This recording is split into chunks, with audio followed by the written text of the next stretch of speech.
La Demoiselle et le Dragon, un film qui est sorti donc hier sur la plateforme Netflix, et aujourd'hui on va en faire la critique. Du coup, alors, l'histoire de La Demoiselle et le Dragon, c'est quoi? Qu'est-ce que ça raconte? Eh bien, ça raconte tout simplement l'histoire d'un dragon qui s'est installé au sein donc d'un royaume prospère, donc il s'est fait donc son antre, donc il vit dans un antre donc proche donc du royaume donc prospère, et le roi et ses sujets vont être amenés donc à chasser la créature parce que mon dieu les dragons c'est monstrueux, c'est une créature abominable qui va faire du mal, et donc c'est ainsi que ils vont être menés donc à la chasse au dragon. 5 siècles plus tard, donc après cette histoire, on voit donc le point de vue donc de Élodie, une jeune fille, et qui sera donc amenée donc à épouser le prince de ce royaume, donc le prince actuel de ce royaume, et donc parce que en fait sa famille, son père réalise que eh bien sa famille sont à court de moyens et sont à court d'or, et ils ne pourront pas vivre ou survivre pendant le rude hiver qui se prépare chez eux. Donc le père s'est dit bon bah tiens je vais donner offrir la main donc de ma fille donc au royaume, comme ça après on aura un petit peu de pourra donc remplir les caisses, et aussi donc notre famille pourra donc de nouveau prospérer, enfin vivre quoi. Donc c'est comme ça on va pouvoir sauver notre famille en échange faire une petite union avec le royaume. C'est ainsi que du coup cette famille va être amenée donc à aller au royaume. Donc du coup tu as donc Élodie et sa sœur, son père et sa belle-mère qui vont donc amener donc à rencontrer la famille royale. Et il y a des choses qui vont mal se passer, hein, des choses qui par la suite. Mais on va en parler plus tard. Après, vous l'avez sûrement vu le film, peut-être si vous avez cliqué sur la vidéo. Et donc forcément, bah, Élodie va être amenée donc à rencontrer le dragon, puisque c'est dans le titre du film, c'est la demoiselle. La demoiselle en question, c'est Élodie, donc Millie Bobby Brown, qu'on a vu dans Stranger Things, entre autres. Voilà, qui sera donc amenée donc à faire face au dragon. Alors ce que j'ai aimé du film, alors j'ai bien aimé le film, mais je trouve quand même que par moment c'est quand même la progression donc du récit, enfin du point de vue donc de Elodie qui va devoir s'en sortir donc faire face au dragon, c'était intéressant. Elle revoit le parcours de certains personnages, mais je trouve qu'il y a quand même beaucoup de facilité scénaristique, des moments convenientes qui servent l'histoire, qui servent donc l'intérêt donc des personnages centraux du film, pivot du film, et ça pose un peu problème. Tu as des éléments aussi dans le film qui te disent bon bah après pourquoi pas, mais après au bout d'un certain temps tu te fais bah non en fait ça marche pas. Il y a quand même beaucoup de moments un peu faciles, des moments un peu des raccourcis. Bon bah le personnage qui progresse dans l'entre du dragon, ça marche pas trop. Et puis bah après le film en lui-même est plutôt, bah, je crois qu'il fait je sais plus combien de temps il dure. Mais honnêtement, je les ai pas eu passer ce film. On voit donc le point de vue des personnages au long du récit. Et bah après c'est vrai que bah concernant la créature, le dragon, je crois qu'on la voit très peu. Et quand là j'étais un peu déçu ouais donc de l'aspect donc physique de la créature, du dragon. C'était pas ce à quoi je m'attendais. Bah, je m'attendais pas à avoir un dragon énorme évidemment, je m'attendais pas à ce que là, mais je m'attendais pas non plus à avoir, bah j'étais pas satisfait donc de de la façade, si je puis dire, donc extérieure, donc de la créature qui n'est pas, enfin, c'est pas spécialement le dragon que je voulais avoir, ça. C'est vrai que ça me faisait un peu penser à la créature dans Alice au Pays des Merveilles, de Tim Burton, qui est une sorte de dragon, en fait, en soi, je sais plus comment, il y a un nom spécial, mais je sais pas, mais on dirait un dragon. Ça m'a un peu fait penser à ça pour le coup, et c'est pas dégueulasse, mais c'est pas beau non plus quoi, c'est pas spécialement. Après c'est juste pour donner un peu mon avis aussi là-dessus, mais après il y a des facilités, le scénaristique, des moments où tu fais ah, quand même non là ok elle est débrouillarde, ok elle est forte et tout, mais quand même je pense pas que non, quand même, il y a beaucoup de moments un peu convenientes, comme je l'ai dit. Mais globalement, l'histoire suit son cours. Eh bien, c'est Elodie qui va devoir survivre et échapper donc au dragon, à la créature, pour pouvoir donc bien s'échapper. Et donc pour entrer un petit peu plus dans les détails, parce que ça va être impossible de continuer sans spoiler, eh bien il y a des révélations au cours du film, forcément. On essaie donc c'est un peu plus éclairci donc au milieu du film. Il y a une histoire, en gros, c'est que depuis que le roi de l'époque, donc 5 siècles plus tôt, donc à l'époque du début du film, a essayé donc de tuer le dragon et a lamentablement échoué. En même temps, il n'y aurait pas de film sinon.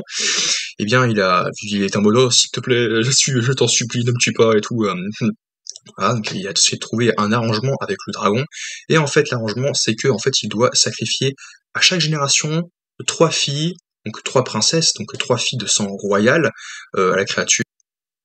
Voilà, donc ils ont réussi, c'est, via cette petite, magouille qui trompe la créature, qui trompe le dragon, enfin la dragonne du moins, parce qu'on réalisera que c'est une femelle.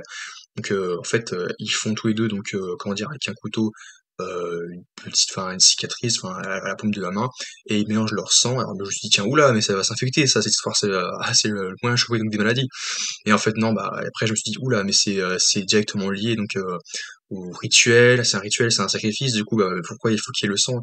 Et j'ai pas compris tout de suite, j'ai fait: «Ah mais en fait non, non, c'est pour que, il trompait le dragon et lui faire croire que la jeune fille est bel et bien une princesse, donc elle est vraiment du sang royal. Et le dragon, en plus, le dit, il dit: c'est pas la peine de nier, hein, je sais très bien, je sens ton sang, tu es une princesse, tu es de sang royal.